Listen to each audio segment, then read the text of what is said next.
lead speaker of this whole conference session is Mr. Srinivas V. He has a total experience of 15 years, and right now with Oracle he has about 11 years of experience with the HCM product, and he heads the HCM department for the user assistance product. And he is also a part of several groups where he helps them to minimize user assistance model in developing it to the minimalist user assistance model. So over to you, Mr. Srinivas. So be patient. He's going to tell us how. Right. Pretty good if you can probably come closer, so that it's easier to throw things at me. This side you mean? Closer. Yeah, it's easier to throw things at me, just in case you don't like it. Great. Now you're in great danger.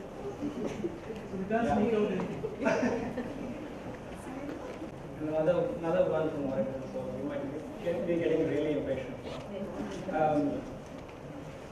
Obviously, we can't do this overnight. We can't inspire anyone to start adopting processes and guidelines and become super efficient overnight. So I'll just skip over the agenda. Just a little about our world. I'm from Cloud Applications Infodev. We are one of the several writing organizations in Oracle. Tools-wise, we have a dedicated engineering team that kind of looks after our writing tools. We use Arbortext. I'm sure most of you know what Arbortext is and its capabilities. We also have, just as I was saying, that we have this engineering team that looks after the tools, so that we focus on the writing and they kind of focus on the tools. So given that we have that setup, let's just look at our ideal world in our team. So we spare no expense, to study our users, to study our customers. We do thorough health needs analysis. Okay, I know I'm seeming like boasting, but I'm not. Okay, we have this process where we actually deliver help where it is needed, where it is useful, and in a minimalist way. And to help support that, we have solid processes. Okay, we build solid processes. In fact, we have humongous amount of processes, so that users get to see consistent documentation. And also we align our writing tools, the last one there, so that our customers get to access help quickly, easily, and also in a format that they prefer. Now, that's the ideal world. I've talked a lot about our users, our customers, but one question that we have to ask ourselves is, are we thinking the same way about our writers? Right? And that question kind of takes me into the next slide, which is the real world. So what's happening in the real world, at least in our team? There's a lot of frustration. There's so many guidelines, so many processes all around us.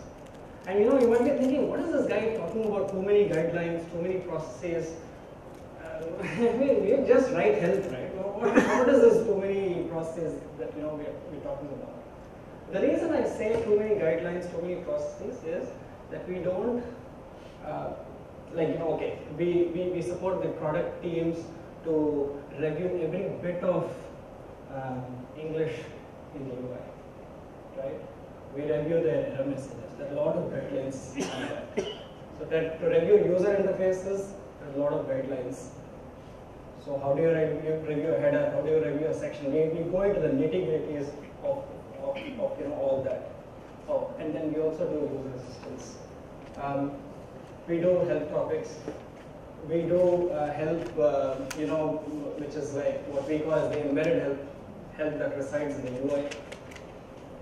humongous amount of guidelines and processes there.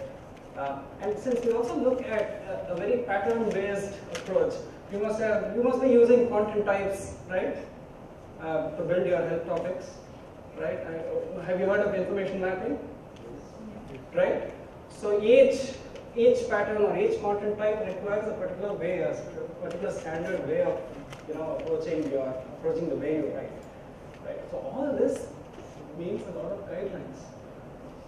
And somehow that has resulted in inconsistent documentation cropping up from time to time. I'm not saying that's only because of too many processes or too many guidelines. I'm just saying that sometimes guidelines are so many, sometimes guidelines are difficult to locate, sometimes processes are too complicated to follow, sometimes processes are too difficult to remember. Right? These are, will anyone disagree with that? I mean, if you've been working in large organizations, a lot of processes, a lot of things to do before you even write a single word, right? So there's too much to remember, there's too much around, and that's what we were facing in our team. And also there's not enough writer involvement. I probably forgot to tell you that we are like 100 writers in our team, placed globally. 100 writers. And are we involving all of them or most of them in producing our guidelines, in producing our processes? The answer was no. There was probably a dedicated group which kind of works on guidelines or processes, and everyone kind of follows that. That was the approach, right? So what we decided to do a year back was we read about this rather popular study called the usability. It was a usability study called the observational study. There's a link in the slides. You can kind of refer to it when you get the chance. And I'm not going to go into the nitty-gritties of it. But the key thing there is that we wanted to observe our writers at work. We wanted to observe their work styles, right? Because we were thinking that we're kind of missing out on, okay, so are writers really happy doing, their day-to-day work? So how are they doing it? We wanted to kind of observe, right? And obviously we couldn't call all the 100 writers and start observing their work. Obviously we do it on a daily basis, but we really wanted to kind of have specific groups of people work on specific tasks, and we just wanted to see how they do it. By the way, when I say that, I don't mean we go and help them how to do their task. No, it's like people coming in and saying, no, you know what? There's a better way of doing it. You don't need to do that. That's not the intention of observing writers at work. The intention was to observe and learn, and possibly get insights. Right? So, how did we pick participants for that exercise? So, when we looked at our writing team, we thought we should pick 3 types of writers into this exercise, into this 2-day exercise. I'll just go through quickly about the types of writers that we kind of picked, right? One is the problem finders.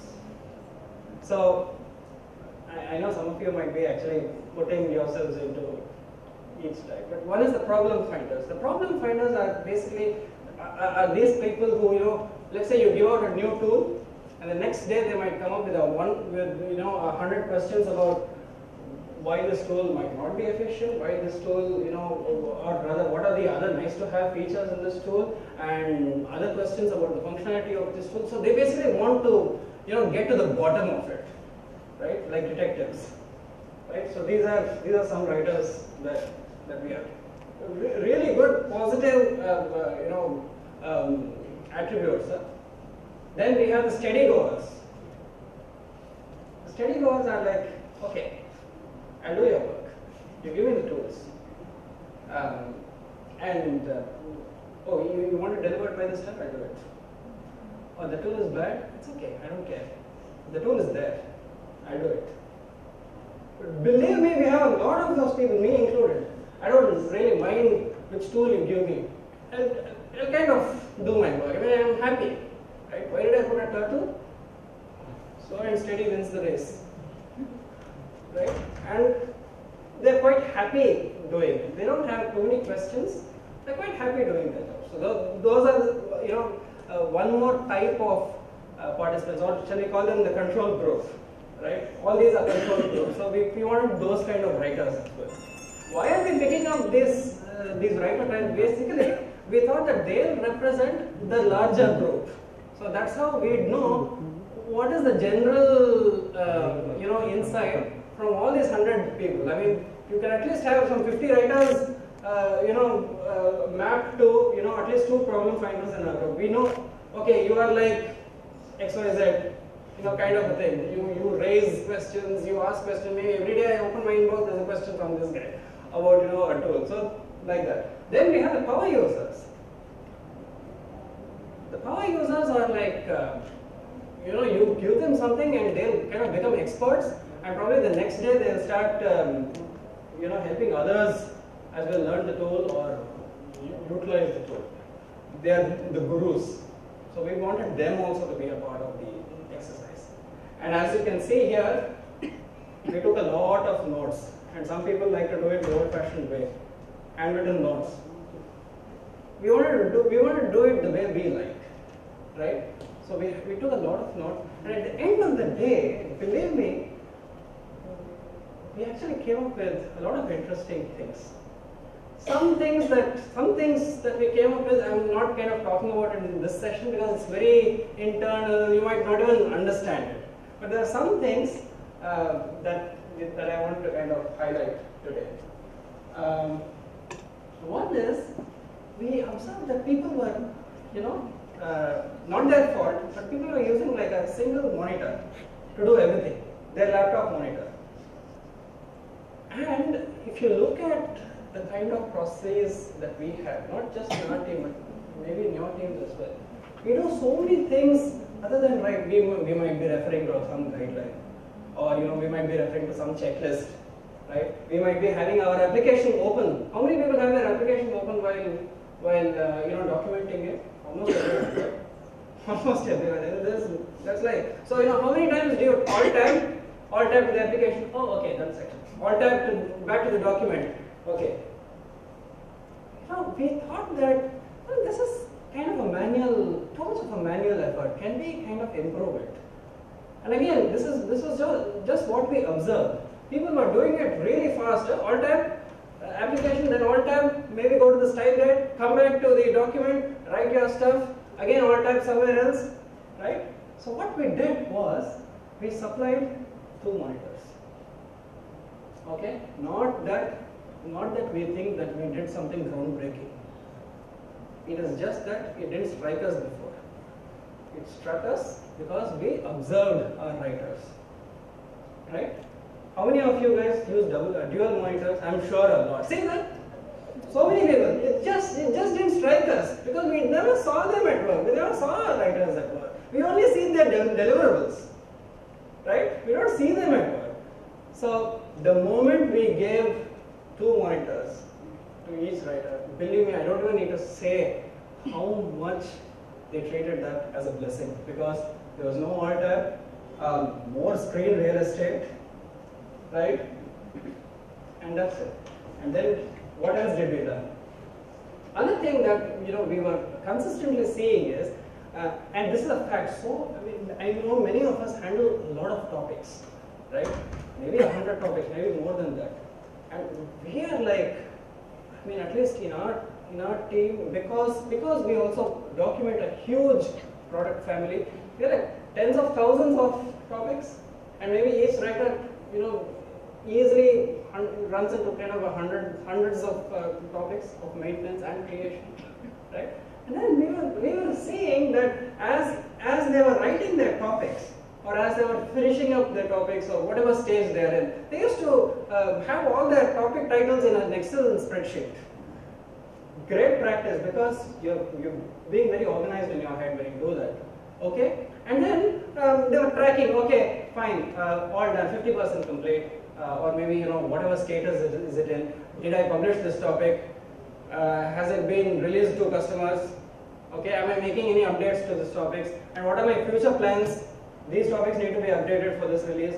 All this they were maintaining. Now suddenly something changes. They come back here as well and change it. They come back to the Excel spreadsheet and also change it. Now it's like thinking, my God, I mean, people are doing it excellently, fantastic, but then a lot of effort again. Lot of effort. So what did we do? We talked to our user assistance engineering team, the group that I introduced earlier, and we said, can we have a tool, which will kind of give us a real-time dynamic view of all the topics that writers have created.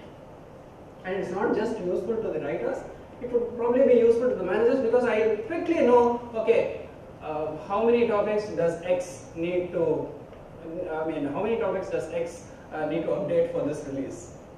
Some kind of tool. Now, again, the thing is, before I go on and on about that tool, don't think that I am marketing that tool, right? Because you might actually be looking at better tools that will probably give you a better view of topics.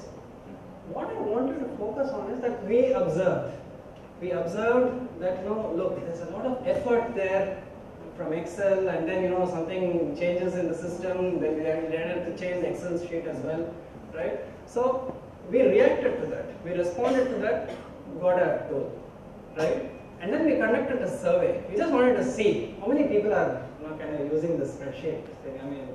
Are they using it? That survey told us that nearly 80% of the writer population have stopped using Excel. They started using the tool. Right? What else did we learn? Then, see, for this I'll have to tell you a small thing, a small process of ours. Like when we print a topic, let's say, we create a topic in our base, okay? And when we print it, we get an email notification. Oh, okay, your topic is printed, these are the links, this is where you'll find the topic. But everything doesn't end there. In our own process, we'll have to go and keep the topic or guide somewhere else, so that some more processing needs to be done, okay?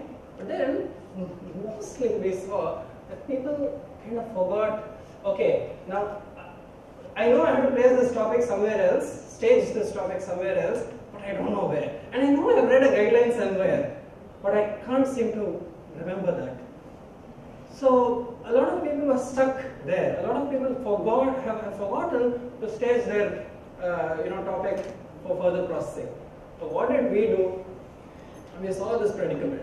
We thought, why can't we integrate that next step right in the email itself, so that people don't need to look elsewhere?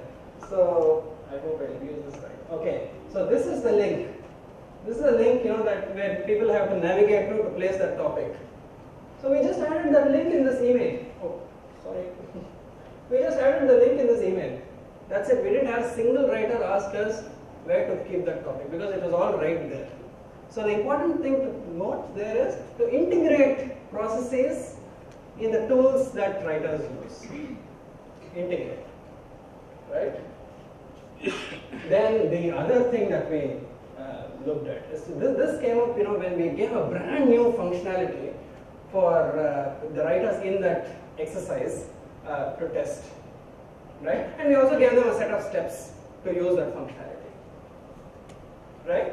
They did it well. Only thing is, a lot of them said, okay, we have the step, use record the plan and release attribute. Why do I need to do this? I mean, it's an optional attribute. Why the heck do I need to, fill that attribute? What's in it for me, right? And then when we look back, almost all our guidelines, almost all our processes were worded like that. Do this, do that, do this, do that, and then that's it. Move on again. So a lot of people didn't have that, why am I doing this kind of thing. We always do that for our users, right? When we talk about functionality, we always say, okay, why do you need to use this function? What are the benefits? Okay, but we were actually missing out on educating our own writers in following some of the processes. Now I don't want you to completely focus on the text there. That might go over your head because it's a very internal kind of a text, because you might obviously not be using that kind of attribute. But the important thing to focus there is the why part. Why do you need to record that planned release attribute? That is in focus there, right? So again, fewer writers after this had questions about why they need to use an attribute. Because it's not about I don't have a question, I just not use that attribute, that's it. If I don't see the immediate benefit, I'll just not use that attribute in my XML, whatever, in my topic metadata, right? So the lesson what we learned was move away from this feature-centric processes, feature-centric guideline, be more writer-centric, right? Then the other lesson that the other thing that we observed was so many processes around, so many, for everything there's a process. Like I showed you, I go and print a guide, I need to go stages somewhere. I go and I want to put some context sensitive help somewhere, there is a process for that, okay? When these processes become more and more, it is impossible to remember all of them. I have spent like 11 years in Oracle, impossible to remember all of those, in a minute. I'm really not a machine, I'm not a computer myself, okay? So we observed that a lot of people tended to forget, because there's so much happening in the organization as well, in terms of new features, in terms of new tools, new writing tools changing, and all that, right? So what we explored was that we have these 2-minute videos, okay? It shouldn't be more than 2 minutes, because we are also living in an age where people want information, they want to absorb that information and get on with things. You might have attended probably a training session, a 2-hour training session on how to use a particular functionality. Now a year later, will you kind of remember every detail of the training session? Right? Or maybe how about this? A year later, you need to use that tool, and your manager says, oh, go and attend the training session. Oh my God, I have to sit through the 2 hours of, the training.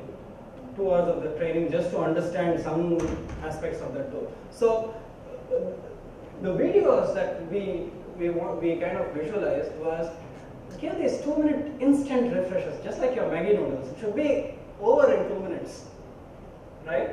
So that people, it's a nice refresher for people to know about that functionality, that idea or whatever, and then get on with things. Before I say that, maybe I'll just draw a parallel. How many of you know this Android app called InShots? Yeah? Okay, great. Because these are the guys who compress news, fit only the major part of the news into 60 words? 60 letters, I think, right? No, words. 60 words. Just 60 words. You see any news item, it's like 60 words. Because that is our attention span. We want to move on to other news, or we want to move on to other things. How many of you have known about Khan Academy? Lots of, because I think all of you have kids. Right? And what's the duration of each video in Khan Academy? 2 minutes. Actually, not more than 2 minutes. You speak of algebra, you speak of some biology concept, whatever it is, it doesn't go more than 2 minutes. Right? So that was basically the inspiration as well, right? For us to come up with videos that talk about our guidelines and what a 2-minute video can accommodate. This was a 2-minute video. I'm sorry, I don't have the video. I can't show it. But this was a 2-minute video to tell you how to work in Visio. How to create graphics efficiently in Visio. Believe me, everything is there in that 2-minute capsule. You don't need to spend too much time about it.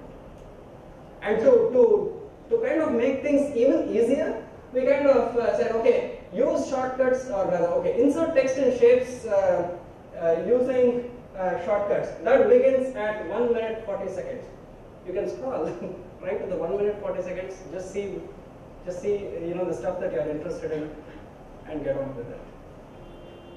Okay, so did the exercise where we observed people solve everything? No, it didn't. Because there were still many processes, so much of information strewn all around us, right? Just like that graphic there.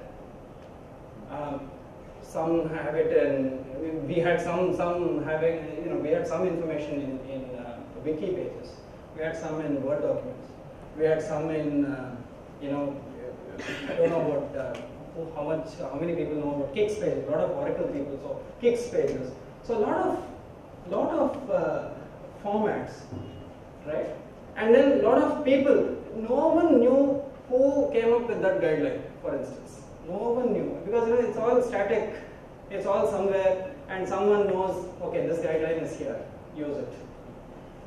So we didn't want that, because an important thing was, if you wanted everyone to kind of have a say in the kind of processes that you have in your organization, then everyone should be able to participate at a minimum, right?